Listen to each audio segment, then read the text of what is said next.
Hello everyone. तो चलिए अब हम लोग शुरू करते हैं हमारा सेक्शन ए, जिसके अंदर हम लोगों को दिए जाने वाले हैं 20 क्वेश्चन एंड हम लोगों को उसमें से कोई से भी 16 क्वेश्चन बच्चों करने होंगे। सो आई होप आप सभी लोग तैयार हैं। So without wasting any time हम लोग शुरू करने वाले हैं हमारा ये पेपर। तो चलिए जरा देखते हैं हमारा पहला क्वेश्चन। सो हमारा पहला क्वेश्चन हमसे क्या कहता है, इस चीज को जरा हम लोग यहाँ पर देख लेते हैं, परख लेते हैं, जान लेते हैं कि आखिर ये हमसे कहना क्या चाहते हैं। जो भी हमसे कहना चाहते होंगे वो सारी चीजें हम इनकी मान ही लेंगे, देख ही लेंगे कि कहना क्या चाहते हैं। आइए जरा। सो अगर हम लोग यहाँ पर बच्चों डिस्कस करते हैं तो वो हमसे कहते हैं कि साइन, सर ध्यान से देखिएगा, साइन π/3 माइनस में साइन इनवर्स, ठीक है, एंड माइनस का 1/2, इस तरीके से उन्होंने हमें कुछ दे रखा है। अब ऐसे में आप लोगों के दिमाग में एक एक करके सारे के सारे ख्याल आने चाहिए। सबसे पहले तो अगर आप लोगों को साइन इनवर्स दिख रहा है तो इसका मतलब इनवर्स ट्रिग्नोमेट्री के फंक्शन आ रहा है यहाँ पर, तो इसका मतलब उसके फॉर्मूलेज लगेंगे यहाँ पर। और मैं आप लोगों को बता देता हूँ कि अगर साइन इनवर्स माइनस में अंदर कुछ भी दे रखा हो एनी नंबर, तो आप उसको माइनस में साइन इनवर्स लिखते हैं, ठीक है, कुछ भी दे रखा हो इस तरीके से लिखते हैं। सो इसका मतलब एक बात कंफर्म हो गई है कि ये जो नेगेटिव है बाहर की तरफ आ जाएगा। ओके बच्चों, ठीक है। तो अब अगर यहाँ पर लिखेंगे हम तो क्या लिखेंगे, साइन π/3 अब ये नेगेटिव बाहर आएगा तो माइनस माइनस बच्चों क्या हो जाएगा, प्लस साइन इनवर्स 1/2, इस तरीके से हो जाएगा। अच्छा, अब 1/2 कब आता है बच्चों, ये पहला था अपना हैशटैग कॉन्सेप्ट। दूसरा हैशटैग कॉन्सेप्ट क्या हो जाएगा, साइन π/6 पर आता है बच्चों। ये कितना आता है, 1/2 आता है। 1/2 अपन लोग लिख सकते हैं ना इसको, कोई दिक्कत नहीं है। जब अपन लोग इसको लिख सकते हैं इस तरीके से तो साइन अब यहाँ पर क्या होगा, साइन उधर गया होगा, साइन इनवर्स हो गया होगा, तो π/6 लिख सकते हैं इसकी जगह पे डायरेक्टली। नहीं तो मैं ऐसे लिख के दिखाता हूँ, साइन π/3 प्लस में साइन इनवर्स, और इसको क्या लिख सकता हूँ मैं, साइन π/6। अब इन दोनों के बीच में क्या हो जाएगी बच्चों, लड़ाई। अब यहाँ पर फिर कितना बचेगा, सिर्फ साइन π/3 प्लस में π/6। अब अगर आप लोग ध्यान से देखेंगे तो इधर डिनोमिनेटर सेम करूंगा, ठीक है, तो यहाँ पर कितना आ जाएगा, ये 2 पाई हो गया, 1 पाई और जोड़ देंगे इसमें तो कितना हो जाएगा, पाई से पाई का हिसाब हो जाएगा, पाई का हिसाब हो जाएगा। और जब पाई का हिसाब हो जाएगा तो यहाँ पर कितना आ जाएगा, π/2। साइन π/2 बच्चों कितना होता है, 1, और 1 क्या हमारे किसी ऑप्शन में दे रखा है, सो दे ही रखा होगा obviously, D. That's all. So इसका मतलब हमारा ये वाला सवाल बड़े आराम से सॉल्व हो गया, और जिसमें हम लोगों ने कोई बहुत बड़ी मेहनत नहीं की है। हम लोगों ने सिर्फ बेसिक से कॉन्सेप्ट्स को लगाया है कि अगर साइन इनवर्स समथिंग नेगेटिव लिखा हो तो नेगेटिव बाहर आ जाता है, हमें सिंपली उसे सॉल्व करना होता है। नेगेटिव बाहर निकाल दिया और फिर उसके बाद पता लगाया कि 1/2 कब आता है, 1/2 आता है साइन π/6 पर। वो वैल्यू रखी, साइन इनवर्स से साइन के बीच में गुत्थम गुत्थी हुई, वो दोनों चले गए, यहाँ से बचा कितना, π/6। π/6 का मतलब होता है 30 डिग्री, π/3 का मतलब होता है 60 डिग्री। 30 और 60 को जोड़ा तो 90 आ गया, और साइन 90 होता है 1। That's all. And I hope आप लोगों को ये वाला सवाल समझ में आएगा, और यहां पर आप लोग चेक भी कर सकते हैं, the correct answer is D. So I hope आप लोगों को सवाल क्लियर हो गया होगा। बढ़ते हैं हमारे अगले सवाल की तरफ। तो ये रहा हमारा अगला सवाल। तो चलिए जरा बात करते हैं हमारे अगले सवाल के बारे में। हमारा अगला सवाल बच्चों हमसे क्या कहता है, हमारा अगला सवाल बच्चों हमसे कहता है कि अगर आप लोगों को यहाँ पर समथिंग लाइक दिस कि f(x) इज इक्वल्स टू में यहाँ पर 1 माइनस में cos kx दे दिया गया है, यहाँ पर cos kx दे दिया गया है, अपॉन में x इंटू में sin x दे दिया गया है यहाँ पर, और इधर दे रखा है 1/2, और आपसे बोल रखा है ये है x is not equal to 0, और यहाँ पर है ये x इक्वल टू 0। तो आपको बताना है कि ये कंटिन्यूअस है, और ये भी बात बता रखी है कि ये कंटिन्यूअस है x इक्वल टू 0 पर। अब यहाँ पर आप लोगों को ये बात बतानी है कि k की वैल्यू क्या होगी। बड़ा ही आसान सा सवाल है, जस्ट सिर्फ एक छोटे से कॉन्सेप्ट के ऊपर हमें यहाँ पर चलना है, यानी कि हम लोगों को यहाँ पर बात करनी होगी हैशटैग कॉन्सेप्ट के बारे में। हमारा हैशटैग कॉन्सेप्ट यहाँ पर बच्चों क्या है, हमारा हैशटैग कॉन्सेप्ट यहाँ पर यह है कि अगर कभी भी कोई भी चीज, कोई भी फंक्शन किसी भी एक पर्टिकुलर पॉइंट पर अगर कंटिन्यूअस है, तो इसका मतलब जैसे मान लीजिए अगर ये 0 पर कंटिन्यूअस है, तो ये जो वैल्यू 0 पर दे रहा होगा वही वैल्यू 0 माइनस h पर देगा, और वही वैल्यू 0 प्लस h पर देगा। यही मतलब होता है हमारा, है ना, कि अगर मान लीजिए आपके पास यहाँ पर 0 प्लस h पर भी वही आ रहा होगा, और f0 पर भी वही आ रहा होगा, और f0 माइनस h पर भी वही आ रहा होगा, तभी तो हम बोलते हैं कि कॉन्टिन्यूअस है। तो अगर ऐसा है तो आइए जरा बात करते हैं यहाँ पर। तो f जब x की वैल्यू 0 रख रहा हूं तब तो 1/2 आ ही रहा है। इसका मतलब जब देखिए x is not equal to 0 है, यानी कि अगर मैं 0 प्लस h रख दूं ये भी नॉट इक्वल टू जीरो है बच्चों, चाहे मैं जीरो माइनस एच रख दूं, ये भी नॉट इक्वल टू जीरो है बच्चों। तो इसका मतलब इन दोनों में से कोई सा भी रख दूं, बात तो एक ही पढ़नी है। तो आइए जरा रख देते हैं यहां पर। तो अगर मैं आप लोगों से बोलता हूं कि यहां पर लिमिट x टेंड्स टू में जीरो माइनस अगर मैं यहां पर ले लेता हूं, तो मैं यहां पर क्या लिख सकता हूं बच्चों, मैं यहां पर लिख सकता हूं कि 1 माइनस में कॉस, ठीक है, 1 माइनस में कॉस के, यहां पर अभी सिंपल x लिख देता हूं, और फिर यहां पर है x साइन x।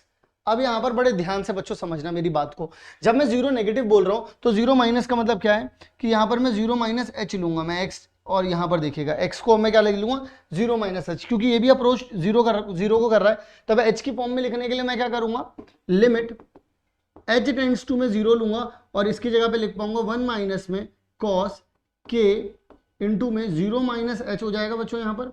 या फिर आप प्लस ले लीजिए, अगर आप प्लस लेना चाहें तो आप प्लस ले सकते हैं, या नेगेटिव लेना चाहें नेगेटिव ले लीजिए। चलिए अब नेगेटिव ले लिया है तो कोई बात नहीं, हटाओ इसे।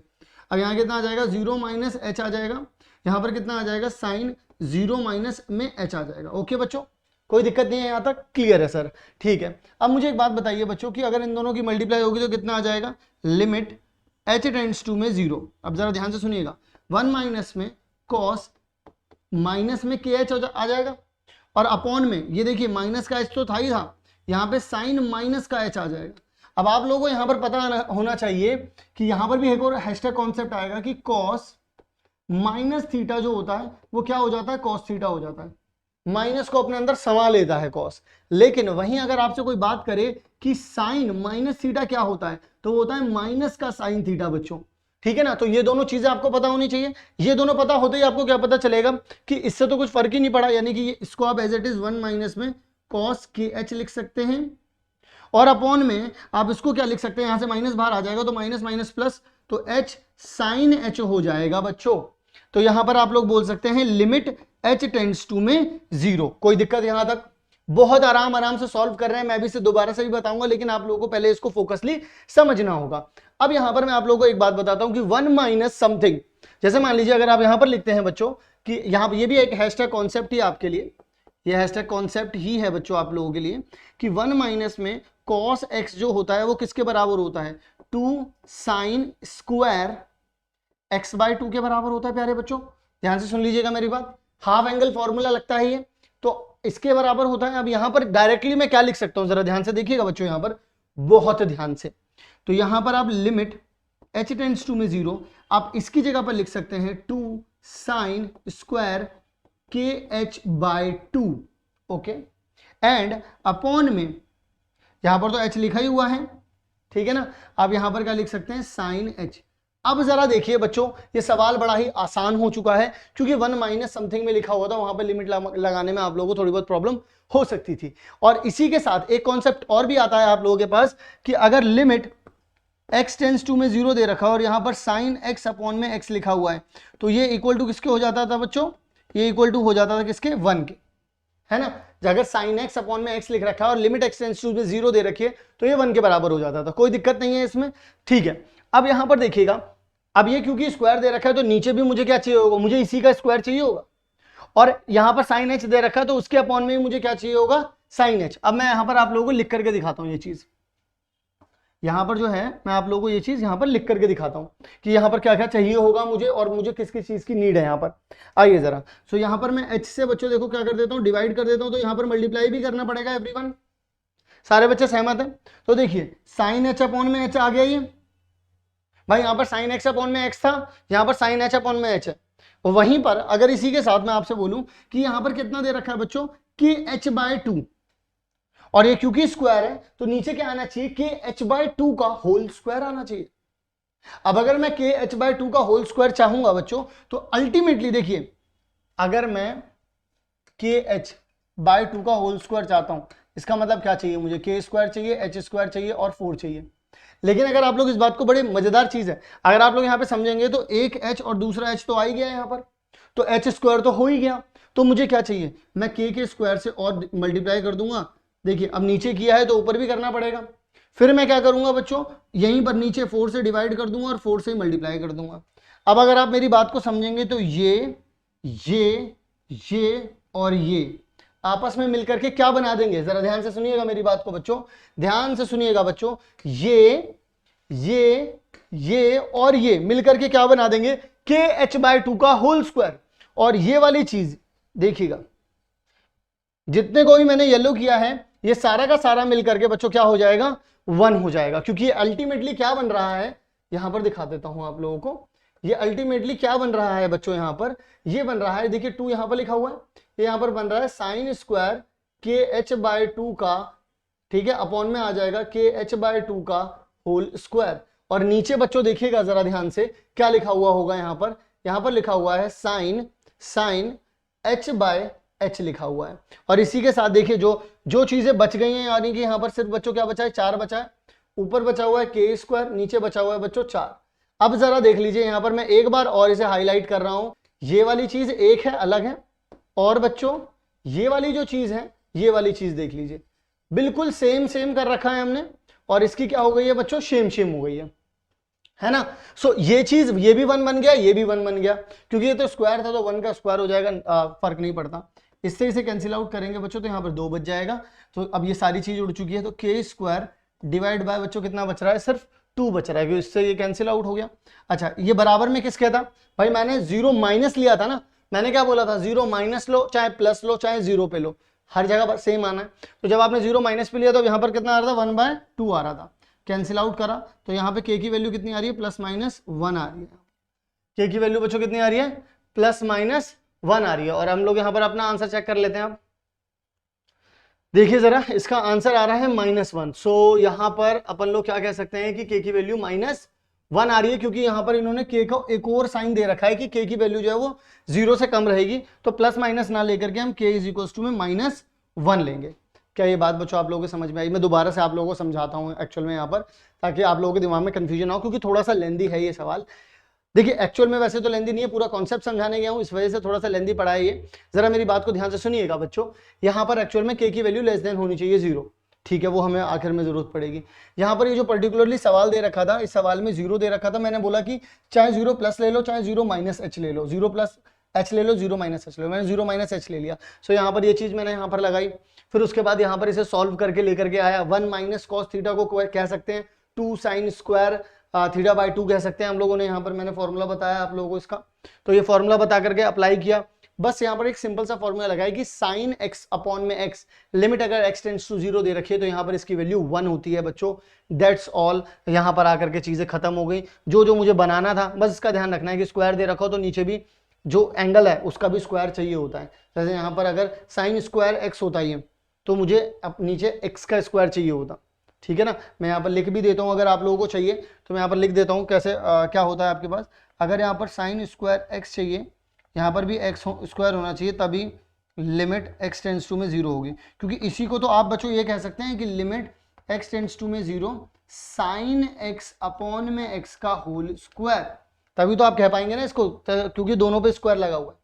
दैट्स व्हाई, नथिंग एल्स, ठीक है ना। फिर इसके बाद हम लोगों ने इसको सॉल्व किया, जो चीजें बची, देखो ये और ये तो गायब भी हो गए थे, बचे ही क्या था, k² अपॉन में 4, 2 4 से कैंसिल हुआ, तो यहाँ पर k²/2 हो गया, इक्वल किसके था, 1/2 के, 2 से 2 गया, +-1 आ रहा था, उन्होंने खुद ही क्वेश्चन में बोल रखा था कि 0 से छोटी वैल्यू लेनी है। दैट्स वाई यहाँ पर -1 इसका आंसर आ गया। एंड आई होप आप लोगों को ये वाला सवाल भी बच्चों बहुत अच्छे से समझ में आ गया होगा। अगर अभी भी नहीं समझ में आया तो वीडियो को थोड़ा सा पीछे करके देखना, and you will be able to understand this particular question. So चलिए बच्चों, विदाउट वेस्टिंग एनी टाइम बढ़ते हैं हमारे अगले सवाल की तरफ और देखते हैं हमारे अगले सवाल में हमसे वो क्या कहते हैं। तो ये रहा बच्चों हमारा अगला सवाल। हमसे अगले सवाल में कहते हैं कि ए जो है उसका स्क्वायर मैट्रिक्स, एक स्क्वायर मैट्रिक्स है ऑफ ऑर्डर 2, ठीक है। ऑर्डर 2 का मतलब ये हो गया कि वो जो मैट्रिक्स बनेगी बच्चों, वो मैट्रिक्स बनेगी 2 × 2 की। स्क्वायर बोलने का मतलब ये होता है कि भाई ऑर्डर जो रहते हैं वो सेम रहता है, चाहे उसके कॉलम और रो की बात करें तो सेम ही रहते हैं, तो इसलिए सिर्फ 2 बोल दिया जाता है। तो वो अंडरस्टूड होता है कि 2 रो होंगी और 2 कॉलम होंगे, ठीक है। उसके बाद वो बोल रहे हैं कि जहां पर i is not equal to j होगा वहां पर आप 1 ले लेना, जहां पर ये दोनों बराबर होंगे वहां पर आप 0 ले लेना। देन आपको a² बताना है। बहुत ही ईजी है बच्चों। तो ऐसा a अपने पास क्या आ जाएगा, देखिए अगर आप स्क्वायर मैट्रिक्स बनाते हैं 2/2 की, तो कितना बनेगा, a1 a11 a12 a21 a22, ठीक है, इस तरीके से हो जाएगा। अब अगर आप लोग a11 फाइंड करने जाते हैं और a12 फाइंड करने जाते हैं, a21 फाइंड करने जाते हैं या फिर a22 फाइंड करने जाते हैं, डजेंट मैटर, आपको कुछ करना नहीं है। देखिए जब दोनों सेम है तो क्या लेना है, जीरो लेना है, यानी कि ये यहाँ भी जीरो यहाँ भी जीरो। जब दोनों सेम नहीं है तो यहाँ पर वन यहाँ पर one, that's all. So you can write it as 0 1 1 0, ये हो गई आपकी बच्चों a। लेकिन what you actually want, you want a square. So a का स्क्वायर क्या हो जाएगा, दिस इज a स्क्वायर, कि भाई a की a से मल्टीप्लाई कर दो, तो कर देते हैं बच्चों 0 1 1 0 इंटू में 0 1 1 0। सो कैसे हो जाता है, इसकी मल्टीप्लाई इससे हो जाएगी तो 0 की मल्टीप्लाई 0 से होगी, 1 की मल्टीप्लाई 1 से होगी तो कितना आ जाएगा 1, इसकी मल्टीप्लाई इससे होगी तो 0 आ गया, इसकी मल्टीप्लाई इससे होगी तो कितना आ जाएगा बच्चों 0 आ जाएगा, इसकी मल्टीप्लाई इससे होगी 1 आ जाएगा। दैट मीन्स आइडेंटिटी मैट्रिक्स आ रही है। या फिर आप देख लीजिए ऐसा कहाँ पे बन रहा है, यहाँ पे बन रहा है बच्चों, ये मैट्रिक्स ही है, ठीक है, टेंशन ना लें इस बात की। तो मैट्रिक्स डी आंसर आ रहा है हमारा, and we can check it out कि यहाँ पर डी ही आंसर है इसका। सो बहुत ही इजी है, जहाँ पर उन्होंने पहले ही बता दिया है कि कैसे स्क्वायर मैट्रिक्स बनानी है, वो आप जो भी इंस्ट्रक्शंस दिए गए उसके इंस्ट्रक्शन के हिसाब से आप लोगों ने मैट्रिक्स बनाई, एंड मैट्रिक्स बनाते ही आप लोगों ने क्या कर दिया, इसको मैट्रिक्स के बनते ही आप लोगों ने मतलब उसको स्क्वायर कर दिया, and you will get your answer. चलिए बच्चों बढ़ते हैं हमारे अगले सवाल की तरफ। अगला सवाल कहता है कि k की वैल्यू फाइंड कर दीजिए जब a आपका ये है। जरा ध्यान से सुनिएगा बच्चों, a आपका ये दे रखा है k 8 4 2k, इस तरीके से दे रखा है, और आपसे कह रहे हैं कि आप सिंगुलर मैट्रिक्स, ये सिंगुलर मैट्रिक्स है। देखिए सिंगुलर मैट्रिक्स का एक सिंपल सा हैशटैग है। हैशटैग कॉन्सेप्ट हमारा यहाँ पर बच्चों क्या कहता है, हमारा हैशटैग कॉन्सेप्ट ये कहता है कि सिंगुलर मैट्रिक्स का जो डिटर्मिनेंट वैल्यू होती है वो आती है बच्चों 0। सो इसका मतलब अगर मैं इसका भी डिटर्मिनेंट निकालूंगा बच्चों, सो ये भी कितना आ जाएगा 0 आ जाएगा। So not a big issue, इसकी मल्टीप्लाई इसके साथ करेंगे तो 2k की मल्टीप्लाई k के साथ करेंगे, माइनस में 8 इंटू में 4 करेंगे तो यहाँ पर आ जाएगा 2k का स्क्वायर माइनस में 32 इक्वल टू में कितना आ जाएगा बच्चों 0, क्योंकि डिटर्मिनेंट को हम लोगों ने क्या बोला, इक्वल टू रखना है 0। इसको वहां भेज देंगे तो 2k का स्क्वायर इज इक्वल टू में आ जाएगा 32, कैंसिल आउट कर दिया तो 16 आ गया। k की वैल्यू कितनी आ गई बच्चों, प्लस माइनस 4 आ गई। k के ऊपर कोई कंडीशन लगी है, नहीं लगी है, तो इसका मतलब प्लस माइनस ही दे रखा है, क्योंकि इसके पिछले से पिछले वाले क्वेश्चन में k को बता रखा था कि नेगेटिव में ही लेना है, दैट्स व्हाई हम लोगों ने वहां पर उसको नेगेटिव में लिया था। अब यहां पर नेगेटिव में इस वजह से नहीं ले रहे हैं क्योंकि उन्होंने कुछ बोला नहीं है। सो यहां पर देख सकते हैं सी इसका करेक्ट आंसर है, प्लस माइनस 4 हो सकता है इसका आंसर, हो क्या सकता है इसका आंसर, ठीक है ना। सो आई होप क्लियर होगा। बस सिंगुलर मैट्रिक्स का छोटा सा कॉन्सेप्ट पता होना चाहिए था कि डिटर्मिनेंट की वैल्यू जो है वो 0 होनी चाहिए, that's all, nothing more than that, ठीक है। चलिए बढ़ते हैं हमारे अगले सवाल की तरफ। हमसे हमारे अगले सवाल में कह रहे हैं कि interval in which the function is strictly increasing. तो सबसे पहले ही यहां पर एक कॉन्सेप्ट बन जाता है अपने पास, यहां हम बोलेंगे क्या है अपना बच्चों, हैशटैग कॉन्सेप्ट। हैशटैग कॉन्सेप्ट ये कहता है कि आप स्ट्रिक्टली इंक्रीजिंग सिर्फ तभी कह सकते हैं जब आपके पास वो इनपुट हो या वो आपके पास डोमेन हो, जो आपके पास वो डोमेन हो, आपके पास बच्चों वो डोमेन हो जो रेंज को क्या कर दें, हमेशा ग्रेटर देन 0 रखे। ध्यान रहे, ऐसा ना हो कि इक्वल टू 0 भी आ जाए, ऐसा ना हो, ग्रेटर देन 0 रखें, ऐसा कोई डोमेन चाहिए होगा। वो कैसे मिलता है, उसको फाइंड करने का एक सिंपल सा प्रोसेस है कि आपके पास अगर fx दे रखा है बच्चों, x का स्क्वायर माइनस में 4x प्लस में 6 दे रखा है, आपको बहुत बड़ा काम नहीं करना है, आपको सिंपल सा एक काम करना है, सबसे पहले इसको डिफरेंशिएट कर देना है बच्चों। सो 2x माइनस 4 आ जाएगा बच्चों यहाँ पर, है ना। फिर इसके बाद क्या करना है, इसे इक्वल टू आपने f डैश x को इक्वल टू 0 रख देना है। सो 2x माइनस 4 इक्वल टू में 0। अब यहाँ से x की जो वैल्यू आ जाएगी आपके पास, यहाँ से देख लीजिए कट हो जाएगा, तो x की वैल्यू कितनी आ रही है बच्चों 2। अब अगर आप नंबर लाइन पर इसे ड्रॉ करेंगे तो यहाँ पर 2 आ गया। और आप लोगों को बहुत अच्छे तरीके से पता होना चाहिए कि राइट मोस्ट में हम लोग क्या लेते हैं बच्चों, पॉजिटिव लेते हैं। और हर्डल के बाद क्योंकि इसकी देखिए पावर ऑड पावर है, तो ऑड पावर पे हम साइन चेंज कर देते हैं नेगेटिव। और वैसे भी आप कुछ ना करें, अगर आप सिर्फ इतना सा भी देख लें, या फिर आप इसे थोड़ा सा अगर आप सॉल्व करेंगे तो आप इसे 2 कॉमन निकाल लीजिए, तो x माइनस 2 इक्वल टू में 0 आ रहा है अल्टीमेटली ये। तो x माइनस 2 में आप 2 से बड़े नंबर रखेंगे तो ये आपका f डैश है ना बच्चों, ये आपका f डैश है, इसे आप f डैश कह लो चाहे इसे कह लो, बात तो एक ही है। तो यहां से अगर आप इस f डैश में देखेंगे अपने x माइनस 2 में 2 से बड़े नंबर जब आप रख रहे हैं तो पॉजिटिव आ रहा है, और 2 से छोटे जब आप नंबर रख रहे हैं तो नेगेटिव आ रहा है। तो वही चीज मैं यहां पर बता रहा हूं। तो इसका मतलब ये हो गया कि अगर मैं 2 से बड़े नंबर प्लस के इंफिनिटी तक रख दूं तो ये हमेशा पॉजिटिव देगा। 2 ना रखूं बच्चों, लेकिन क्योंकि अगर मैंने 2 रख दिया तब तो ये मेरे जो मेरा डेरिवेटिव है इसको तो ये 0 बना देगा। तो इसका मतलब मैं 2 तो रख नहीं सकता। तो बच्चों क्या करना चाहिए फिर? तो ये निपट नंगा सॉल्यूशन हो गया। क्या हो गया कि आप यहां पर सिंपल बोल पाएंगे कि 2 से लेकर के प्लस के इंफिनिटी तक आप लोग यहां पर जा सकते हैं। और अगर आप जा सकते हैं और यहां पर ये पॉजिटिव दे रहा है, अगर नेगेटिव की बात करता है तो फॉर श्योर आप यहां पर ये चीज बोलते हैं कि डिक्रीजिंग, स्ट्रिक्टली डिक्रीजिंग यहां पर होता। देखिए 2 इंक्लूड नहीं कर रहा हूं। जब वो सिर्फ इंक्रीजिंग बोलता तब आप यहां पर 2 इंक्लूड कर लेते। जब वो सिर्फ डिक्रीजिंग बोलता तो आप यहां पर 2 इंक्लूड कर लेते। लेकिन जब स्ट्रिक्टली बोले तो 2 इंक्लूड नहीं करना है। तो यानी कि आंसर अपना कितना होना चाहिए बच्चों? ये वाला अपना आंसर होना चाहिए, यानी कि बी जो है अपना करेक्ट आंसर होना चाहिए, जो कि अपना आंसर आ भी रहा है। सो आई होप आप लोगों को ये बात बहुत अच्छे से समझ में आ रही होगी, दिक्कत परेशानी बिल्कुल भी नहीं हो रही होगी। बढ़े आगे की तरफ, चलिए बढ़ते हैं हमारे अगले सवाल की तरफ, देखते हैं हमारा अगला सवाल हमसे क्या कहता है। हमारा अगला सवाल जो है बच्चों बड़ा ही आसान सा सवाल है। Given that a square matrix, ये जो है एक स्क्वायर मैट्रिक्स है, ऑर्डर इसका 3 है, ठीक है ना। डिटर्मिनेंट की वैल्यू, ए का जो डिटर्मिनेंट है बच्चों वो कितना दे रखा है? -4। कह रहे हैं कि ये बता दीजिए एडजॉइंट ऑफ ए का डिटर्मिनेंट। तो बच्चों ये तो एक सीधा साधा हैशटैग कॉन्सेप्ट हो गया अपना। क्या हो गया बच्चों? ये तो सीधा साधा हैशटैग कॉन्सेप्ट हो गया। अब ये हैशटैग कॉन्सेप्ट क्या होगा अपना? ये वाला बच्चों जो है अपना हैशटैग कॉन्सेप्ट ये होता है कि डिटर्मिनेंट ऑफ एडजॉइंट जब कभी भी आप लोग फाइंड करते हैं तो वो इक्वल टू होता है डिटर्मिनेंट ऑफ ए की पावर n-1। डिटर्मिनेंट ऑफ ए की पावर n-1 होता है बच्चों। तो जब ऐसा होता है बच्चों तो घबराने की तो कोई बात ही नहीं है। कहो हाँ, घबराने की तो कोई बात ही नहीं है। तो डायरेक्टली ये तो अपन को पता ही है भाई, इस पे तो टिक लगाए ना। क्या n पता है? अरे भाई n बिल्कुल पता है। n क्या होता है यहाँ पर? ऑर्डर। तो यानी कि मैं बोल सकता हूं कि डिटर्मिनेंट ऑफ ए -4 हो गया, n कितना है? 3 -1 हो गया। तो -4 की पावर कितनी हो जाएगी? 2 हो जाएगी। तो यहां पर कितना आ जाएगा बच्चों? 16 आ जाएगा। और 16 आने का मतलब क्या हो गया? सीधा सीधा आंसर हमारा क्या है बच्चों? डी है।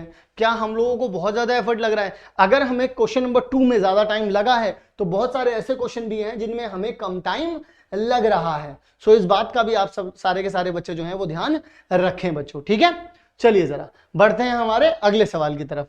क्या कहता है बच्चों हमारा अगला सवाल? तो हमारा अगला क्वेश्चन क्या है देख लेते हैं जरा। यहां पर अ रिलेशन आर, तो वहां पर एक सेट दे रखा है बच्चों। ए सेट कितना दे रखा है? सारे बच्चे बोलेंगे 1 2 3।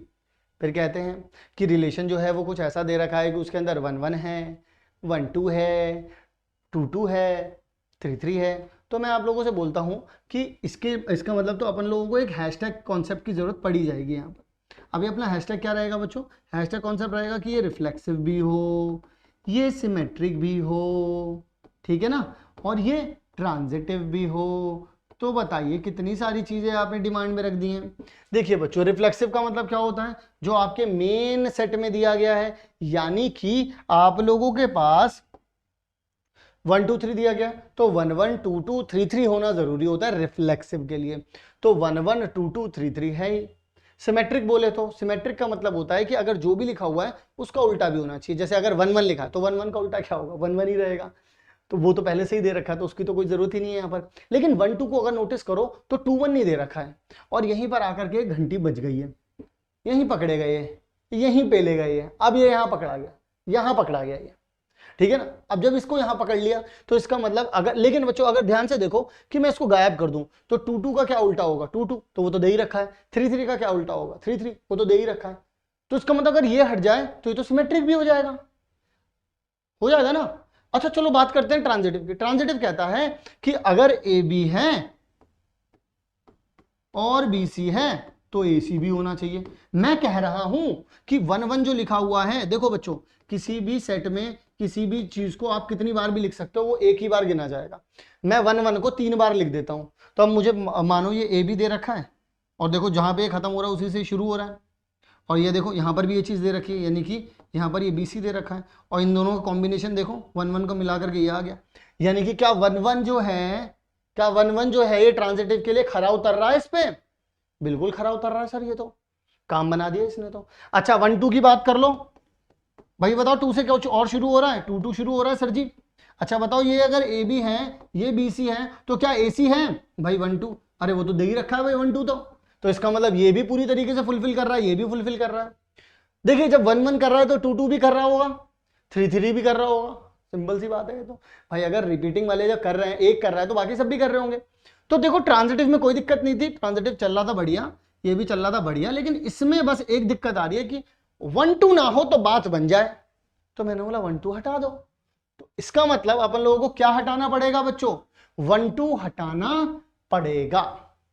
क्या ये बात समझ में आ रही है आप लोगों को? मतलब कि इस पूरे क्वेश्चन में ये पूछा गया है कि आप लोगों को कुछ ऐसा ऑर्डर पेयर इसमें से हटा देना है जिससे कि बात बन जाए। अब बात क्या बन जाए ये सोचना है, बात क्या बनानी है कि इक्विवेलेंस बना दो। इक्विवेलेंस का मतलब होता है reflexive, symmetric and transitive. Reflexive है, ट्रांजिटिव भी है, सिमेट्रिक होने में सिर्फ एक दिक्कत आ रही है 1 2 की वजह से। सो 1 2 का ही राम नाम सत्य कर दिया इन्होंने, है ना। चलिए बच्चों, सो आई होप आप लोगों को समझ में आ गया होगा सवाल।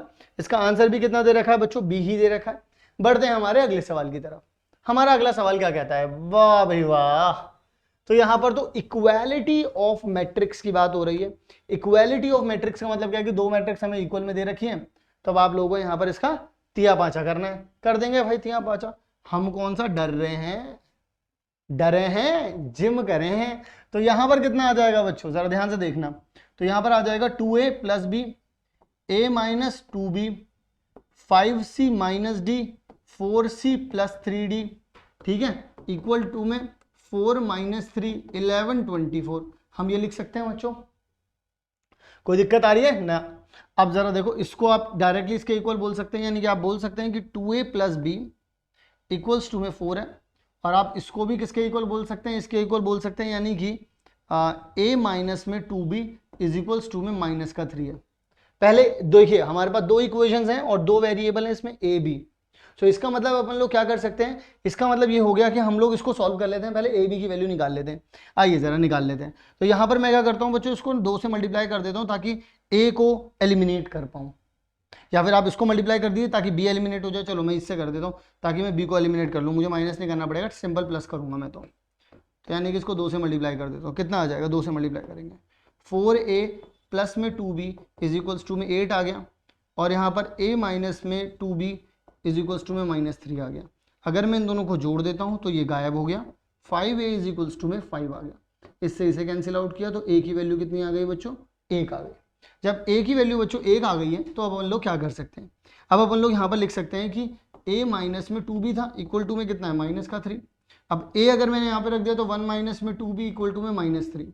इसको यहाँ भेज दिया, इसको वहाँ, तो यानी कि देखिए माइनस 3 1 के पास आएगा तो 4 हो जाएगा, 2b कैंसिल आउट किया 2 आ गया। तो यानी कि a की वैल्यू आ रही है 1, b की वैल्यू आ रही है बच्चों कितनी? 2। क्लियर है? तो a और b की वैल्यू तो मिल गई। अब c और d के लिए हम लोग यहाँ पर रतलाम की गलियों में निकल लेते हैं। अब यहाँ पर बात करते हैं तो 5c माइनस में d इक्वल टू में बच्चों किसके बराबर हो जाएगा? इसी के बराबर हो गया। 4c प्लस में 3d आ रहा है, यहाँ पर किसके बराबर हो जाएगा? 24। सिंपल है ना? यहाँ माइनस का d लिखा है, इधर 3 से मल्टीप्लाई कर दो तो माइनस का 3d आ जाएगा, और फिर इन दोनों को जोड़ देना। तो 3 से मल्टीप्लाई करने पर 15c minus 3d equal to में 33। यहाँ आ जाएगा 4c प्लस में 3d इक्वल टू में 24। अगर बच्चों मैंने जोड़ दिया तो ये तो गैलम गैलम निकल गए, तो कितना आ जाएगा? 19c। तो यहाँ कितना आ जाएगा? 7। यहाँ ये इससे इसे कैंसिल किया तो 3 आ गया। तो यहाँ पर c की वैल्यू बच्चों कितनी आ गई? 3 आ गई। तो d की वैल्यू 4 होगी क्या? ये तो बिल्कुल ही एकदम 1 2 3 4 करके आ रहा है जैसे। तो चलो d की वैल्यू भी निकाल लेते हैं, इसी में से निकाल लेते हैं। 5c 11 को इधर भेज दिया, इक्वल टू में कितना आ जाएगा? d। तो यहाँ पर ये कितना है बच्चों? ये तो 3 है, 5 3 15, 15 माइनस 11 इक्वल टू में d। लो जी 4 ही आ रहा है। तो d की वैल्यू बच्चों कितनी आ रही है? 4। लेकिन बात यहाँ नहीं निपटी, इन्होंने बोला ऐसे नहीं छोड़ूंगा, अभी एक काम और करना पड़ेगा, इसमें वैल्यूज रख दो। तो भाई ये 1 है, ये 2 है, माइनस में ये 3 है, ये प्लस में 4 है, ठीक है। तो कितना हो जाएगा यहाँ पर? ये तो देखो 1 और 2 कितना हो जाएगा? 3। तो इससे तो यही गायब हो गया, तो यहाँ पर 8 आ रहा है इसका डायरेक्टली आंसर। सो 8 कहीं दे रखा है, जी हाँ ए ऑप्शन यहाँ पर पूरी तरीके से मुझे लगता है कि करेक्ट होगा, क्योंकि 8 आंसर अपना भी आ रहा है, इनका भी आ रहा है। तो देख लेते हैं जरा यहाँ पर। जी हाँ, ए जो है वो पूरी तरीके से सही आंसर है इसका। अब आप लोगों को कोई दिक्कत लेने की जरूरत नहीं, A is the correct answer. Okay बच्चों, सो बढ़ते हैं हमारे अगले सवाल की तरफ। देखते हैं हमारा अगला सवाल क्या कहता है हमसे और किस तरीके से इस सवाल को सॉल्व करना है, ये सारी बात यहाँ पर समझेंगे। हमारा अगला सवाल क्या कहता है? हमारा अगला सवाल कहता है the point at which the normal to the curve, curve कितना है हमारे पास, y इज इक्वल्स टू में x प्लस में 1 अपॉन में x दे रखा है, और यहाँ पर बोल भी रखा है कि x की वैल्यू सिर्फ आप ना 0 से बड़ी लेना। मैंने कहा ठीक है, परपेंडिकुलर टू द लाइन, इस लाइन के परपेंडिकुलर है। अब देखिए ये वाली लाइन अगर देखिए इसका अगर जो नॉर्मल है, इस वाले कर्व पर जो नॉर्मल है, ठीक है ना, इस वाले कर्व पर जो नॉर्मल बनेगा वो और ये लाइन आपस में परपेंडिकुलर है। तो यहाँ पर एक चीज आप लोगों को ध्यान में आनी चाहिए कि अगर दो लाइंस दे रखी है, उनके स्लोप एक का m1 है और एक का m2 है, और दोनों परपेंडिकुलर है, तो दोनों के मल्टीप्लाई कितना होता है, इक्वल टू -1 आता है। दोनों का मल्टीप्लाई जो होता है, दोनों के स्लोप का मल्टीप्लाई एक्चुअल में, ठीक है ना। सो यहाँ पर सबसे पहले आपको इस वाले का देखिए, यहाँ पर आपको स्लोप निकालना। देखिए इसका स्लोप आपको बड़े आराम से मिल जाएगा, -a अपॉन में b मिल जाएगा। यही होता है किसी भी लाइन पर, कोई भी लाइन अगर दे रखी हो उसका स्लोप निकालना हो। सो माइनस ए क्या होता है, coefficient of x, and b क्या होता है, कोफिशिएंट ऑफ y। सो यहाँ से तो आपको डायरेक्टली मिल जाएगा माइनस में 3 अपॉन में -4, तो आपके पास 3/4 आ गया। लेकिन आपको नॉर्मल का स्लोप नहीं पता चला है। सो अगर आप लोग इसका डेरिवेटिव करते हैं बच्चों, तो आपको क्या मिलता है, आपको मिलता है यहाँ पर, अगर आप लोग बच्चों डेरिवेटिव करते हैं यहाँ पर, तो व्हाट यू विल गेट कि y डैश x का हो जाएगा 1 माइनस में 1 अपॉन में x का स्क्वायर। सो अगर आप इसको थोड़ा सा सॉल्व करेंगे तो x स्क्वायर -1 अपॉन में x का स्क्वायर। लेकिन बच्चों ये जो स्लोप मिला है ये किसका होता है, ये तो बच्चों टेंजेंट का होता है। लेकिन what you want tangent, you want slope of normal. तो स्लोप ऑफ नॉर्मल क्या हो जाएगा, स्लोप ऑफ नॉर्मल हो जाएगा बच्चों इसका उल्टा एंड इसका नेगेटिव।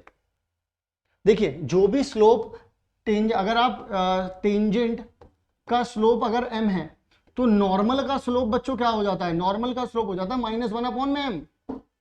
तो यानी कि मैं इसमें क्या करूंगा, यहां पर लिखूंगा स्लोप ऑफ नॉर्मल। अगर आपको चाहिए तो आप डायरेक्टली ये बोल सकते हैं कि ये आ जाएगा नेगेटिव, इसका उल्टा कर दीजिए, x स्क्वायर अपॉन में x स्क्वायर -1। तो अगर माइनस का साइन जाएगा तो ये 1 - x स्क्वायर हो जाएगा, यानी कि x स्क्वायर अपॉन में 1 - x स्क्वायर। अब बात आप लोग समझ रहे हैं। तो इसका मतलब ये स्लोप ऑफ नॉर्मल हो गया, यानी कि ये जो जिस नॉर्मल की बात कर रहे थे उसका स्लोप पता चल गया आप लोगों को कि वो होगा x स्क्वायर अपॉन में 1 - x स्क्वायर।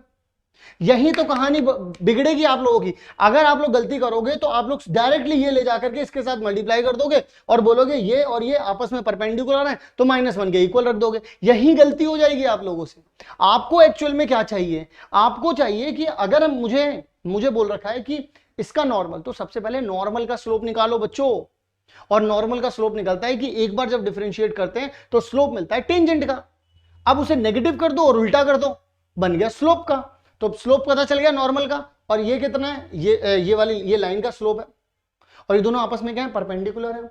और परपेंडिकुलर क्या होते हैं बच्चों, आपस में मल्टीप्लाई, उनका -1 आता है बच्चों। सो इसका मतलब अगर आप x स्क्वायर अपॉन में 1 - x स्क्वायर की मल्टीप्लाई 3/4 से कर देंगे तो आपको -1 मिल जाएगा। तो जरा देखिएगा ध्यान से कि अगर मैं इसकी मल्टीप्लाई यहां कर दूं और 3 की मल्टीप्लाई इसमें, तो 3x स्क्वायर यहां आ गया, इसकी मल्टीप्लाई यहां कर देते हैं तो -1 का x स्क्वायर।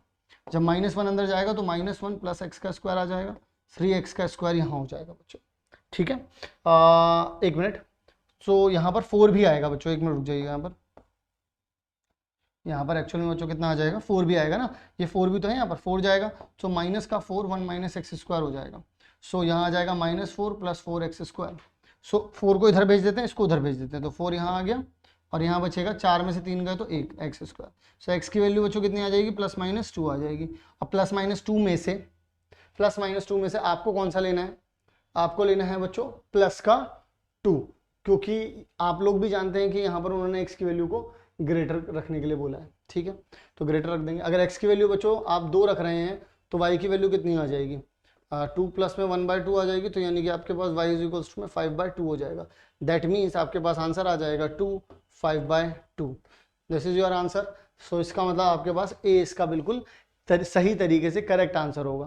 तो आप लोग यहाँ पर देख सकते हैं कि आपके पास ए ही इसका जवाब आ रहा है बच्चों। सो बड़ा ही सिंपल सा आंसर है, बहुत ही इजीली कैलकुलेट किया जा सकता है, कोई दिक्कत नहीं है। अच्छा, ये अब आप बोलेंगे कि सर आपने इसी इक्वेशन में क्यों पुट किया, इसमें क्यों नहीं पुट किया? इसलिए नहीं किया क्योंकि जब आपको x की वैल्यू मिली है बच्चों, तो ये x की वैल्यू कहाँ से उठ करके आई थी? ये कर्व से उठ करके आई थी। और आपको पॉइंट चाहिए कहाँ पर? कर्व पर चाहिए। तो कौन सी इक्वेशन में रखोगे? कर्व वाली इक्वेशन में ही रखोगे। x और y तो वहीं के चाहिए ना आपको। जहां पर देखिए, यहां पर ये कर्व बना था, यहां से परपेंडिकुलर जा रहा था, ये वाला पॉइंट तो चाहिए ना आपको। इसी की तो लड़ाई चल रही थी। ठीक है, चलिए बच्चों, सो बढ़ते हैं हम आगे की तरफ और देखते हैं हमारा अगला सवाल। हम लोग हमारे अगले सवाल की बात करें।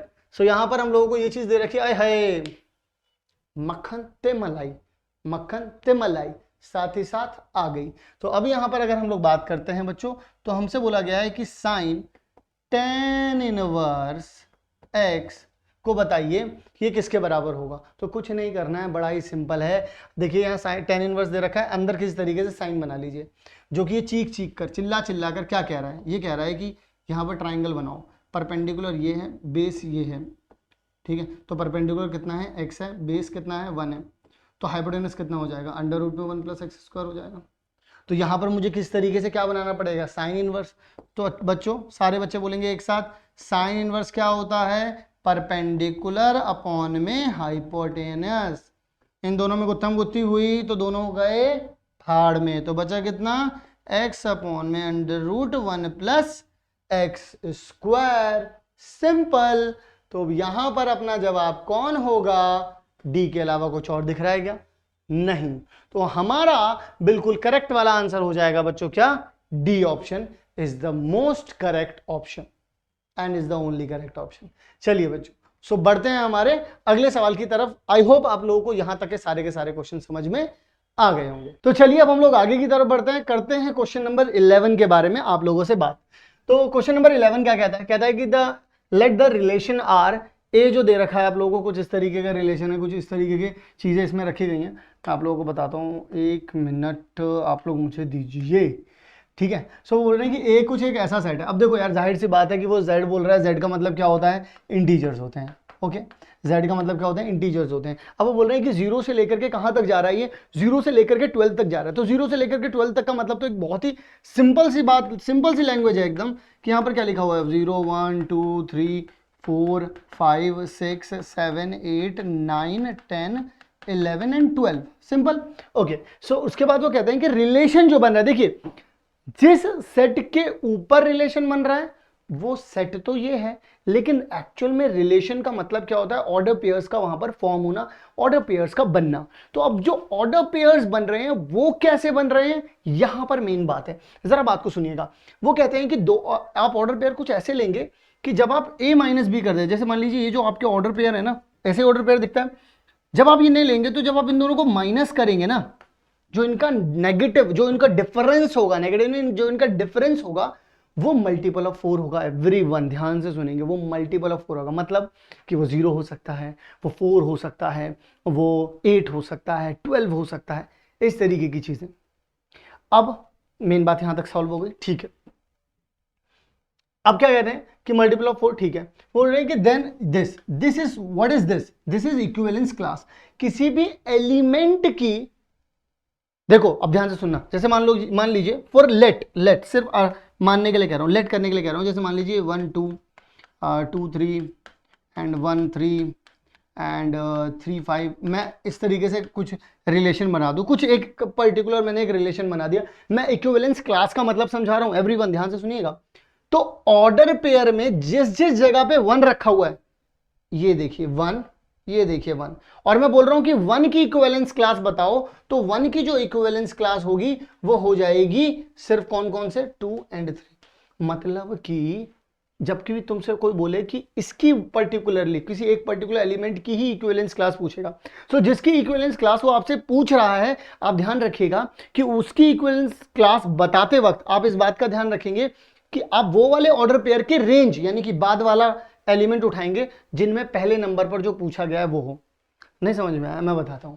जैसे कि उन्होंने तुमसे 1 की इक्विवेलेंस क्लास पूछी है, तो अब आप ऐसे ऑर्डर पेयर उठाइए जो कि इस तरीके से 4 से डिवाइड हो जाए। यानी कि वो कौन कौन से हो सकते हैं? देखिए जरा, वो 1 की इक्विवेलेंस क्लास पूछ रहा है आपसे, 1 की, तो 1 के साथ में ऐसे कौन कौन से नंबर रखूं? 1 की इक्विवेलेंस क्लास पूछ रहा है, इसका मतलब जाहिर सी बात है कि 1 सबसे पहले आएगा ऑर्डर पेयर में। 1 तो आएगा ही आएगा, उसे कोई नहीं रोक पाएगा। 1 तो आएगा ही आएगा, उसे कोई नहीं रोक पाएगा। अब मुझे बताओ कि मैं 1 के साथ ऐसा कौन सा नंबर रख दूं? अगर 1 ए है तो मैं b क्या रख दूं कि अगर उन दोनों का डिफरेंस निकालूं तो वो डिवाइड बाय 4 हो जाए। तो इसका मतलब या तो मैं 1 ही रख दूं, दोबारा से 1 ही रख दूं। भाई देखिए, अगर कभी भी आपसे कोई इक्विवेलेंस क्लास पूछ रहे हो तो ऑब्वियस सी बात है कि वो इक्विवेलेंस रिलेशन होगा, और अगर वो इक्विवेलेंस रिलेशन होगा तो वो एज ऑब्वियस रिफ्लेक्सिव भी होगा, सिमेट्रिक भी होगा और ट्रांजिटिव भी होगा। तो रिफ्लेक्सिव होने का मतलब क्या होता है कि जो मेन सेट में मिले हुए हैं उनके रिपीटेड हो। जैसे कि अभी थोड़ी देर पहले क्वेश्चन किया था, उसमें 1 2 3 था, तो 1 1 2 2 3 3 होना जरूरी था। तो एज ऑब्वियस यहां पर जिसकी भी इक्विवेलेंस क्लास पूछी उसके साथ वो तो आएगा ही आएगा। सो यहां पर ये चीज आ गई। फिर उसके बाद और कौन सा हो सकता है? क्या 2 के साथ लिखूं? 1 - 2 क्या 4 से डिविजिबल होता है? नहीं। क्या 3 के साथ लिखूं? नहीं। क्या 4 के साथ लिखूं? नहीं। क्या 5 के साथ लिखूं? ऑब्वियसली।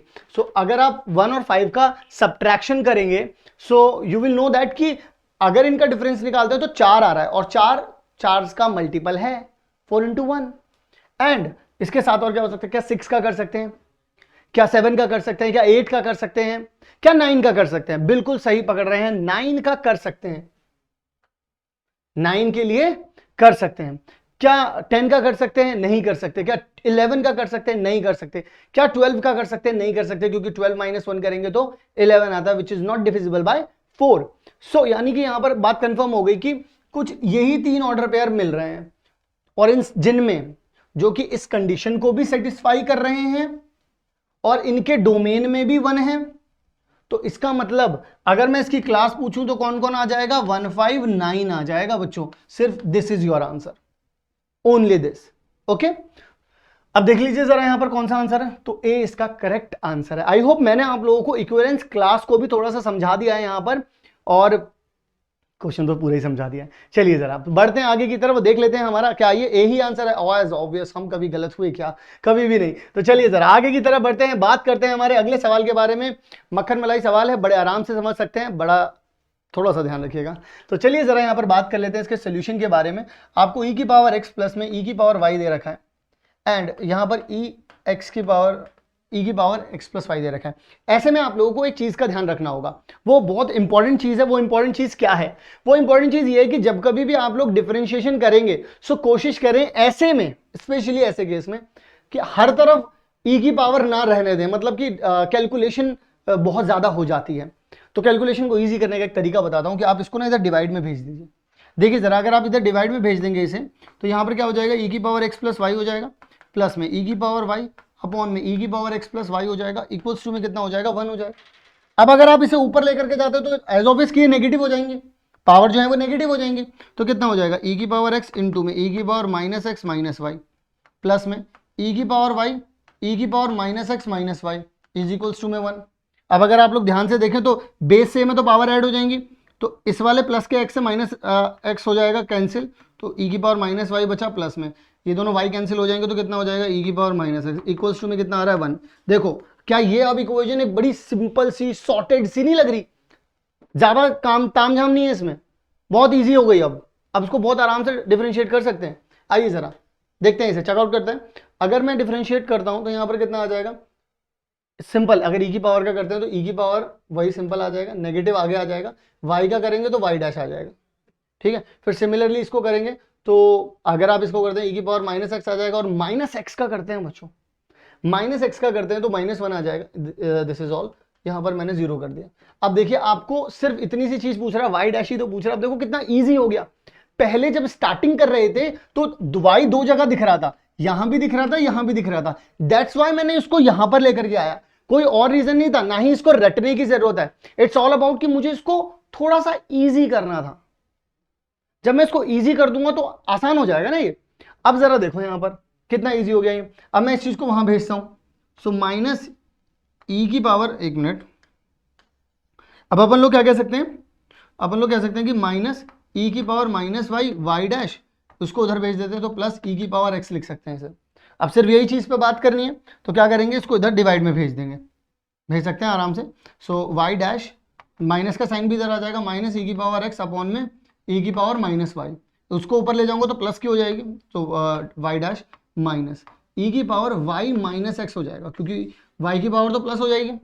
अब देखिए जरा, क्या ऐसे में कोई जवाब दे रखा है आप लोगों को? देखिए सी ऑप्शन दे रखा है नेगेटिव e की पावर y माइनस एक्स, और अपना भी बिल्कुल सेम ऐसे ही आ रहा है ना। सो सिंपल सी कैलकुलेशन थी जो कि हम लोगों ने कर दी। अब जरा देखिए आंसर, क्या हमारा आंसर कभी गलत हुआ? नहीं ना। तो देखो अभी भी कैसे हो सकता है, ठीक है। सो चलिए बढ़ते हैं आगे की तरफ, बात करते हैं हमारे अगले सवाल के बारे में। अगला सवाल क्या कहता है? अगला सवाल कहता है कि given that matrices A and B are of order. देखिए ए का जो ऑर्डर बता रहा है ना, वो जरा ध्यान से सुनिएगा इस बात को, 3 इंटू एन है। बी का जो ऑर्डर बता रहा है ना बच्चों, वो है m into 5, okay that's all. फिर respectively then the order of matrix, तो ऑर्डर बताइए कौन सी मैट्रिक्स का, इसका बताइए। अब इसके लिए बच्चों बात करेंगे हम लोग हमारे हैशटैग कॉन्सेप्ट के बारे में। सो हमारा जो हैशटैग कॉन्सेप्ट कहता है वो क्या कहता है? हमारा बच्चों हैशटैग कॉन्सेप्ट ये कहता है कि कभी भी, देखिए जरा यहां पर, मैं अगर किसी भी मैट्रिक्स के साथ किसी भी कांस्टेंट नंबर को मल्टीप्लाई कर दूं तो क्या उसका ऑर्डर चेंज हो जाता है? बिल्कुल भी नहीं, ठीक है ना। वो तो सिर्फ वो कांस्टेंट नंबर तो जाकर के सिर्फ उस मैट्रिक्स के सारे एलिमेंट्स के साथ जाकर के मल्टीप्लाई हो जाता है, नथिंग एल्स। फिर उसके बाद अगर आप ये सोचें तो इसका मतलब इसका ऑर्डर भी बच्चों कितना रहा होगा? इसका ऑर्डर कितना रहा होगा? 3 इंटू एन। इसका ऑर्डर कितना रहा होगा? m into 5। क्लियर है?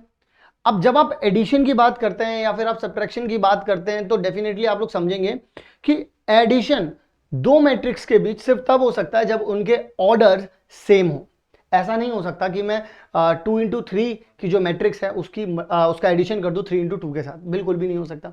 सो इसका मतलब ये रहा होगा कि ये दोनों सेम रहे होंगे, यानी कि 3 into n is equals to में m इंटू 5, यानी कि इसके नंबर ऑफ रो के बराबर रहेंगे, इसके नंबर ऑफ कॉलम के बराबर रहेंगे। यानी कि देखते ही पता चल गया कि n की वैल्यू तो यार 5 है और m की वैल्यू तो कितनी है यार? 3 है।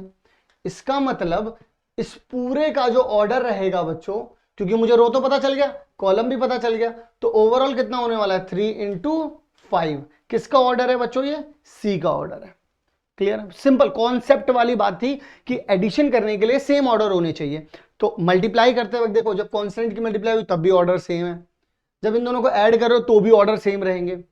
ए से पता चल गए नंबर ऑफ रो, बी से पता चल गए नंबर ऑफ कॉलम, तो टोटली इसका भी तो पता चल गया ना कि ये कितना है, क्योंकि इन दोनों को ऐड करके ही तो जो मैट्रिक्स बनी है, तो इसका मतलब इनके ऐड करके 3 इंटू 5 की मैट्रिक्स बनी है। अब आइए जरा ऑप्शन देख लेते हैं। ऑप्शन में कहता है कि 3 इंटू 5, देखिए 3 इंटू 5 तो आंसर है, लेकिन वो बोल रहे हैं कि m is equals to n है, तो ये तो आंसर नहीं हो सकता बच्चों। और ये तो वैसे भी कभी नहीं हो सकता क्योंकि 3 इंटू 5 नहीं लिखा है, यहां पर भी 3 इंटू 5 नहीं लिखा है, बचा हुआ सिर्फ एक ही है, तो यही आंसर होगा। अगर वो m और n के बारे में थोड़ा बहुत पूछता तो हम उनको वैल्यू भी बता देते, लेकिन एज ऑब्वियस कि m की वैल्यू 3 आ रही है और n की वैल्यू 5 आ रही है, तो बराबर तो हो नहीं सकते। तो इसका मतलब करेक्ट आंसर क्या है? बी, जहां पर उन्होंने सिंपल हमें सिर्फ ऑर्डर दे रखा है जो कि करेक्ट है, ठीक है ना। अब बहुत सारे बच्चे जल्दबाजी में शायद इसमें फंस जाएं, और उन्होंने दिया भी इसी वजह से ताकि लोगों को फंसाया जा सके, लेकिन अपन लोग तो स्मार्ट है, तो अपन लोगों को तो फंसना ही नहीं है। चलो आई होप समझ में आ गया होगा। अब आंसर देख लेते हैं, और आंसर कभी गलत नहीं हुआ तो अभी क्या ही गलत होगा, ठीक है। तो चलिए जरा आगे की तरफ बढ़ते हैं, बात करते हैं हमारे अगले सवाल के बारे में। अगला सवाल क्या कहता है? अगला सवाल बड़ा ही मक्खन मलाई सवाल है। जरा देखो यहाँ पर डबल डेरिवेटिव की बात कर रहे हैं। डबल डेरिवेटिव क्या कभी मुश्किल था? 2 बार डिफरेंशिएशन कर देंगे। देखो एक बार डिफरेंशिएशन करने के लिए भी आपको फॉर्मूला पता होना चाहिए, तो 2 बार के लिए भी क्या ही दिक्कत है। तो आओ जरा, ट्रिग्नोमेट्रिक फंक्शंस हैं, बड़े आराम से हो जाएंगे। y इज इक्वल्स टू में 5 cos x माइनस में 3 sin x दे रखा है आप लोगों को। अगर आप इसका एक बार डिफरेंशिएशन करते हैं तो कितना आ जाएगा आप लोगों के पास? cos का कितना होता है? माइनस का साइन, तो माइनस का 5 sin x, और यहाँ हो जाएगा माइनस का 3 cos x। वहीं अगर आप लोग डबल डेरिवेटिव निकालते हैं तो साइन का कितना हो जाएगा आपके पास? cos x, और cos का कितना हो जाएगा? प्लस में 3 sin x, यही आ जाएगा आप लोगों के पास। तो उन लोगों ने यही चीज़ पूछी थी आप लोगों से, बस अब पूछा गया है थोड़ा सा, बस आप लोगों से बोल रहा है कि अच्छा इतना आसानी से बताओगे, थोड़ा तो दिमाग चलाना पड़ेगा। तो मैंने बोला यार कोई इतना तगड़ा तुमने कुछ चीज़ मुझसे नहीं पूछ लिया कि मैं हवा हवाई हो जाऊँ एकदम से। तो ज़रा कॉमन सी बात सुनो, तुम्हें स्टार्टिंग में 5 cos दे रखा था, यहाँ पर भी तुम्हारे पास 5 cos है। तुम्हें 3 sin दे रखा था, यहाँ पर भी तुम्हारे पास 3 sin है। उन्होंने y के फॉर्म में ही पूछा है ना, बता देंगे, कोई टेंशन नहीं है। बस अब डिफरेंस क्या आ गया पहले स्टार्टिंग में ये प्लस में था, अब ये नेगेटिव में। अच्छा, ये माइनस में था, ये प्लस में। तो अब क्या कर सकता हूं, अगर इसमें से माइनस कॉमन निकाल लूं तो इसका मतलब देखो, माइनस कॉमन निकाल लूं तो यहां पर कितना आ जाएगा 5 cos x, और ये कितना हो जाएगा माइनस का 3 sin x। लो जी, हो गया कार्यक्रम। सो इसका मतलब अपन लोग ये बोल सकते हैं ये तो बिल्कुल जहां से कहानी शुरू हुई थी, ये लव स्टोरी जहां से शुरू हुई थी वहीं पहुंच गई। यानी कि आप लोग कह सकते हैं कि y double dash is equal to में माइनस वाई। अब बताओ, ऐसी मूर्ति कहीं दिख रही है? ऐसी मूर्ति यहां दिख रही है, तो मिल गया काम, हो गया काम। तो इसका मतलब अपना सही आंसर क्या है? A option is the correct answer. So हम कभी गलत हुए नहीं, तो अभी होंगे बिल्कुल भी नहीं। तो इसका मतलब अपना आंसर भी बिल्कुल सही आया और अपने को समझ में भी बहुत अच्छे से आया। देखो, गंगा जमुना सरस्वती यहां बह गई। चलो बढ़े आगे, आ जाओ जरा अगले सवाल के बारे में बात कर लेते हैं। अगला सवाल भी क्या ही कर लेगा हमारा, अपने को डर है किसी से? बिल्कुल भी नहीं। तो आओ जरा बात करते हैं इसमें। अगर बच्चों हम लोग बात करें यहां पर, सो इस क्वेश्चन के बारे में बड़ा ही सिंपल सा सवाल है। आपको ए दे रखा है, कहते हैं 2, 5, -11 और 7, ये चीज दे रही। अब कहते हैं कि एडजॉइंट, देखो जरा ध्यान से सुनना, एडजॉइंट ऑफ ए का ट्रांसपोज, इसका मतलब क्या होता है बच्चों? ट्रांसपोज। तो एडजॉइंट ऑफ ए तो सर 2 × 2 का तो बड़ी तेज निकालते थे हम, वैसे ही तेजम तेज निकाल लो, काम हो जाएगा यहां पर। एडजॉइंट ऑफ ए को क्या कहते हैं बच्चों? एडजॉइंट ऑफ ए में कुछ भी नहीं होता बच्चों, इन दोनों को आपस में इंटरचेंज कर लेते हैं। 7 यहां गया, 2 यहां गया, इन दोनों के साइन हटा लेते हैं, बस चेंज कर देते हैं साइन। ये देखो माइनस, ये प्लस में था तो माइनस कर दो, ये माइनस में था तो प्लस में कर दो, इन दोनों की हेर फेर कर दो, बस हो गया। लेकिन सिर्फ इससे उसकी पूर्ति नहीं हुई। और देखना कहीं ना कहीं आंसर में दे रखा होगा, कहीं दे रखा है, देखो ये देखो आंसर में देखो ये दे रखा है, ताकि तुम फट से ये लगा दो। लेकिन नहीं ना राजू, ये ना करियो। तो देखो, एडजॉइंट ऑफ ए का ट्रांसपोज कैसे करोगे बच्चों? अरे भाई, रो का कॉलम कर दो, कॉलम का रो कर दो, तो यहां पर कितना आ जाएगा 7 - 5, और इसका कर दोगे तो 11 2। तो यानी कि ट्रांसपोज ऑफ एडजॉइंट ऑफ ए यहां पर आप लोगों ने निकाल लिया। अब जरा चेक कर लेते हैं, यहां पर 7 11 -5 2, सी इसका बिल्कुल करेक्ट आंसर आ रहा है, मैच कर रहा है बिल्कुल इससे। एडजॉइंट दोबारा से बता देता हूं क्या होता है बच्चों, आपको कुछ नहीं करना होता है, इन दोनों को इंटरचेंज करना होता है और इन दोनों के साइन बदल देने होते हैं, रिवर्स कर देने होते हैं। प्लस है तो माइनस कर दो, माइनस है तो प्लस कर दो, इन्हें उठा के कहीं मत लेकर के जाओ, उठा के सिर्फ इसे लेकर के जाना है। क्लियर है? सो आई होप आप लोगों को ये वाला सवाल भी बच्चों जो है क्लियर हो गया होगा। बढ़ते हैं हमारे अगले सवाल की तरफ। अगला सवाल क्या कहता है उससे पहले देख लीजिए, सी आंसर है, हमने भी सी ही निकाला है, ठीक है। चलिए जरा सो बात करते हैं हमारे अगले सवाल के बारे में। हमारा अगला सवाल क्या कहता है? अगला सवाल कहता है कि the points on the curve, ये कर्व दे रखा है आप लोगों को, ठीक है। कर्व लिख लेता हूं मैं एक बार, कि x का स्क्वायर अपॉन में 9 प्लस में y का स्क्वायर अपॉन में 16 इज इक्वल्स टू में 1। कह रहे हैं at which the tangent are parallel to y axis. ऐसा कौन सा पॉइंट होगा जहां पर इस मतलब ये जो कर्व बनाया है इसके ऊपर हम एक टेंजेंट डालेंगे, वो ऐसा कौन सा पॉइंट होगा जो पैरेलल टू y एक्सिस होगा? वो पॉइंट बताना है हमें। उस पॉइंट को बताने में हमें कोई दिक्कत नहीं होगी। वैसे अगर आप लोग कॉमन सेंस से लगाएंगे, अगर आपको थोड़ा बहुत डायग्राम बनाना आता हो तो आप लोग बहुत इजीली इसको बता सकते हैं। जैसे कि ये बन रहा है कुछ ऐसे, ठीक है ना, ये कुछ बनेगा ऐसे। अगर आप लोग थोड़ा सा सोचे तो वाई एक्सिस के पैरेलल तो यहाँ पर बनेगा या फिर यहाँ पर बनेगा। और ये वाली जगह क्या है आपके पास, आई थिंक 3 है, तो +-3 एक्स एक्सिस पे ये इसका जवाब होना चाहिए। ऐसे आप लोग यहाँ से अगर चेक करेंगे तो आप लोगों को डायरेक्टली यहाँ पर देखिए सी आंसर मिल रहा है, बट मैं ऐसे नहीं करवा रहा हूँ आप लोगों को, मैं थोड़ा सा और एक्सप्लेन कर देता हूँ आप लोगों को, पूरा लॉजिकली बता देता हूँ। क्योंकि अगर आपको पता हो तो जिसके नीचे बड़ा नंबर लिखा होता है उसी के अलॉन्ग बनता है, तो मैंने इसलिए इसके अलॉन्ग बना दिया। यहाँ पर क्या रहा होगा, यहाँ पर रहा होगा 0 - 4, यहाँ पर क्या रहा होगा, यहाँ पर रहा होगा 0 + 4, यहाँ पर रहा होगा 3 0, यहाँ पर रहा होगा -3 0।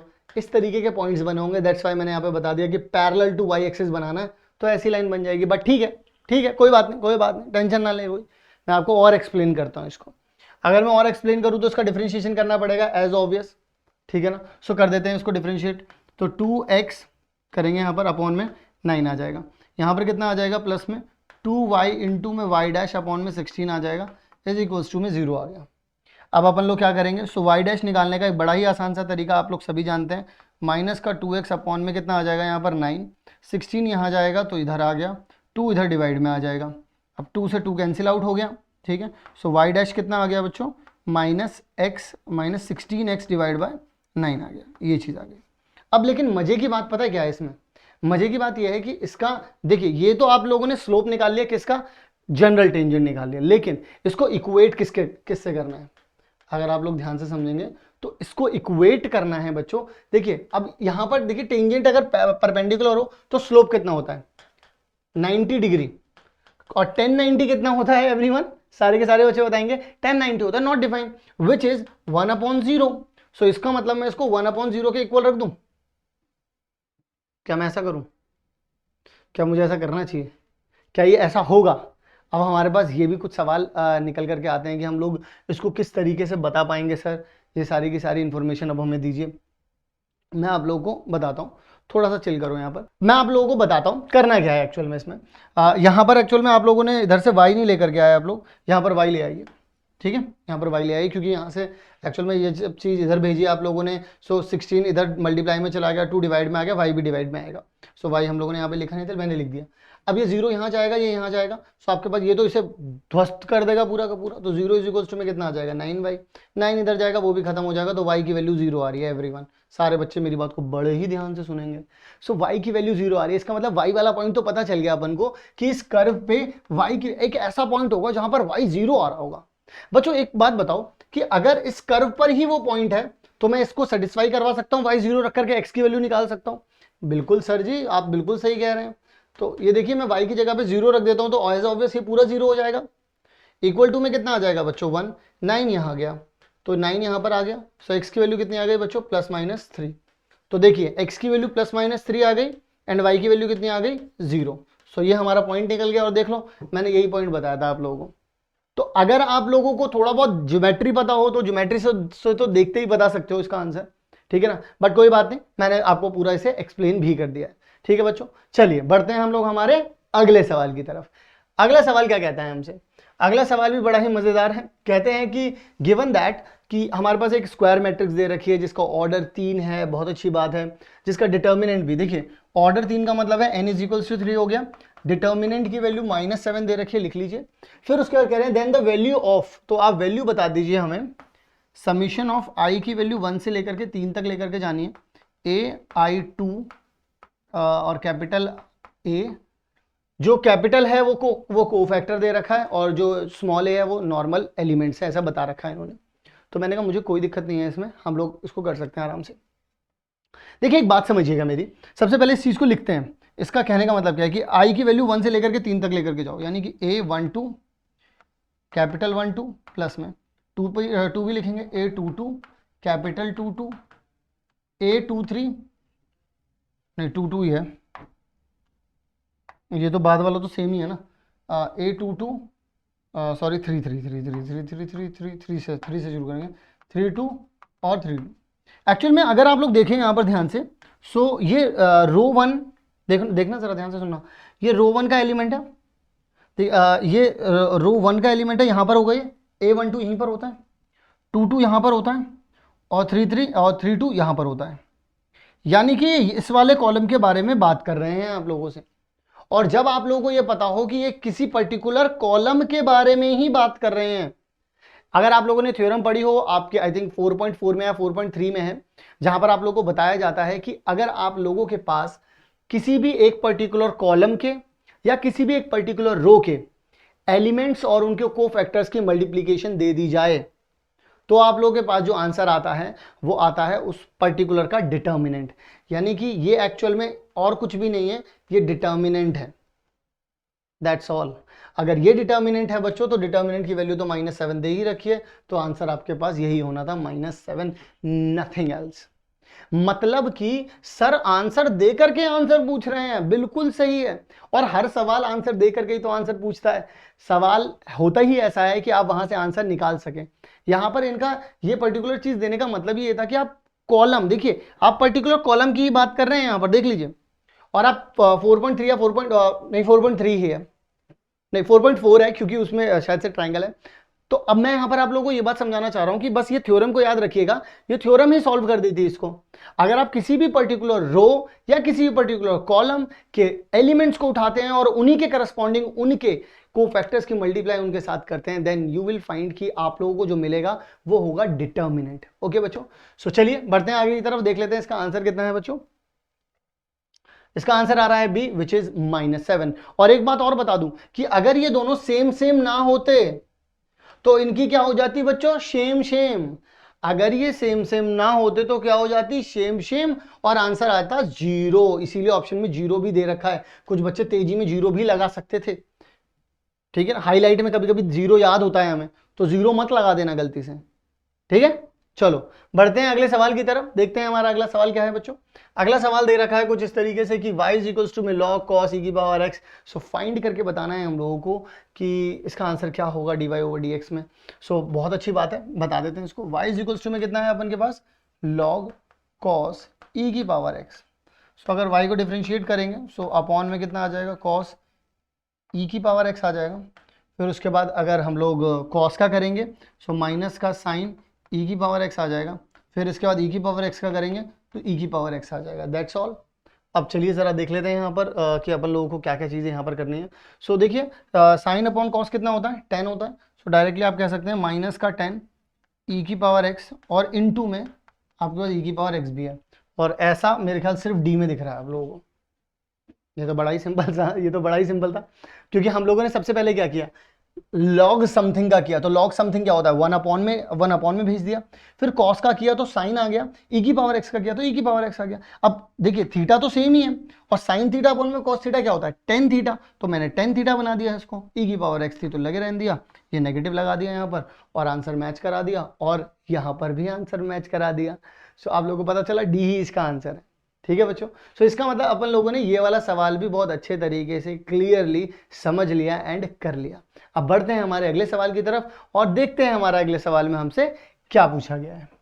आए है, वाह जी वाह, बहुत ही बढ़िया, बहुत ही बढ़िया, कोई दिक्कत नहीं है, और बड़े आराम से चिल आउट करेंगे इसको solve. Based on the given shape shaded region as the feasible region in the graph at the points दे रखे हैं यहाँ पर, इज द ऑब्जेक्टिव फंक्शन। इसका ये देखिए, इसका ऑब्जेक्टिव फंक्शन ये है। सो इसका ऑब्जेक्टिव फंक्शन को हम लिख देते हैं z इज इक्वल्स टू में 3x प्लस में 9y। ओके, कोई दिक्कत ही नहीं है।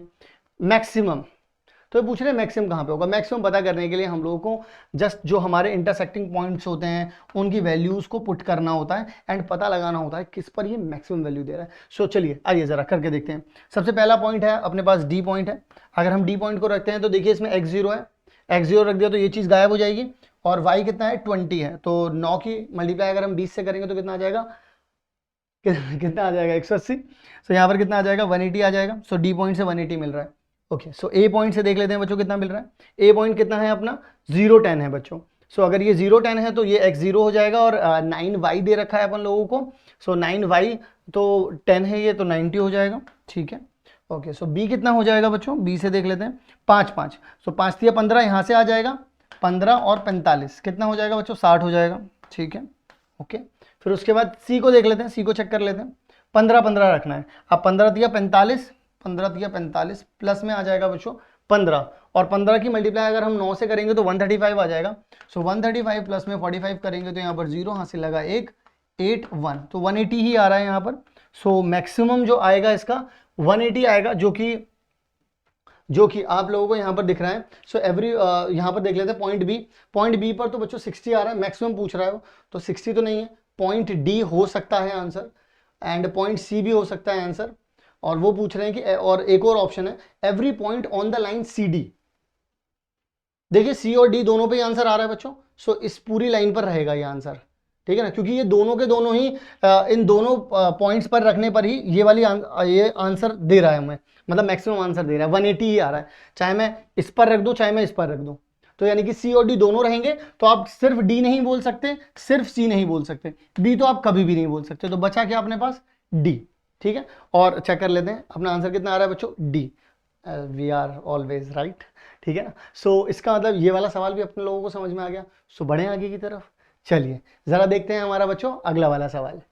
इसमें ज्यादा कुछ करना नहीं था, ध्यान रखना, इसमें ज्यादा कुछ नहीं करना था, बस पॉइंट्स को रख देना है और मैक्सिमम वैल्यू जहां से आनी है बस वही मैक्सिमम पॉइंट है, और क्या है, nothing else. Nothing more than this, ठीक है। चलिए सो बात करते हैं the least value of the function. Least value बतानी है आप लोगों को, तो लीस्ट वैल्यू बताना कोई बहुत बड़ी चीज तो है नहीं, बता देते हैं। यहां पर कहते हैं कि ये फंक्शन आप लोगों को दे रखा है बच्चों, एफ एक्स दे रखा है आप लोगों को, और 2 cos x प्लस में x दे रखा है। कह रहे हैं कि क्लोज इंटरवल दे रखा है 0 से π/2 तक का, और इसमें आप लोगों को हमें ये बताना है कि इसकी लीस्ट वैल्यू क्या होगी। तो लीस्ट वैल्यू बताने के लिए क्या बच्चों मुझे क्रिटिकल पॉइंट पता करना पड़ेगा? एज ऑब्वियस क्रिटिकल पॉइंट तो पता ही करना पड़ेगा, कोई भी इंटरवल दे रखा हो, क्योंकि ग्राफ ऐसे ऐसे चल रहा है, तो कहीं ना कहीं तो नीचे आया होगा, नीचे आकर के मुड़ा होगा, तो जहां मुड़ा होगा वही अपना क्या होता है, क्रिटिकल पॉइंट। और क्रिटिकल पॉइंट कैसे मिलता है? डिफरेंशिएशन से। आइए जरा कर देते हैं इसको। तो डिफरेंशिएट किया तो माइनस का 2 sin x आ गया और प्लस में 1 आ गया। और जैसे ही अपन लोग ये काम करते हैं तो ध्यान रहे कि ये काम करते वक्त ही, करते के साथ ही अपन लोगों को इसको रखना होता है इक्वल टू 0, कसम होती है, ठीक है ना। सो माइनस का 2 sin x is equals to में -1 आ गया, माइनस से माइनस गया तो sin x is equals to में कितना आ गया, एवरी 1/2। तो 1/2 कब होता है बच्चों, π/6। तो यानी कि x की वैल्यू कितनी आ गई, π/6। इसका मतलब तो यहाँ पर जवाब मिलेगा। तो अपने पास x की वैल्यू कितनी आ गई, x की वैल्यू आ गई अपने पास π/6। और π/6 आने का मतलब क्या हो गया कि अपन लोगों को क्या चाहिए, लीस्ट वैल्यू चाहिए इस इंटरवल में। अब देखो 0 अपन लोगों को दे रखा है, क्या क्या दे रखा है, 0 दे रखा है, π/2 दे रखा है, और इसके बीच में हमें एक π/6 भी मिला है। तो ऐसे केस में हम लोगों को करना क्या होता है, लीस्ट वैल्यू निकालनी हो या फिर मैक्सिमम वैल्यू निकालनी हो, तो हम लोगों को जो जो पॉइंट्स अपन को पता है, जैसे अपन को 0 पता है, π/2 पता है, अब π/6 भी पता चल गया है, तो इन पॉइंट्स को निकाल लेना होता है। तो चलो इन पॉइंट्स को निकाल लेते हैं, क्योंकि इसी के बीच में मुझे बस लीस्ट वैल्यू चाहिए और कुछ नहीं चाहिए, इसमें चाहिए बस लीस्ट वैल्यू। तो क्रिटिकल पॉइंट्स तो पता, बस वो पॉइंट्स पता है मुझे, इनके बीच में भी क्रिटिकल पॉइंट आ रहा है। तो अब देखो तुम्हें करना क्या है, तुम लोगों को यहाँ पर इसको 0 रख देना है, इसको 0 रख देना है, क्योंकि एक बार 0 आएगा। जब आप इसे 0 रख दोगे बच्चों, तो x को 0 रखा है, cos 0 कितना होता है, cos 0 होता है 1, तो 2 × 1 करेंगे तो 2 आ जाएगा, x की जगह पे 0 रखेंगे तो x तो निपट जाएगा।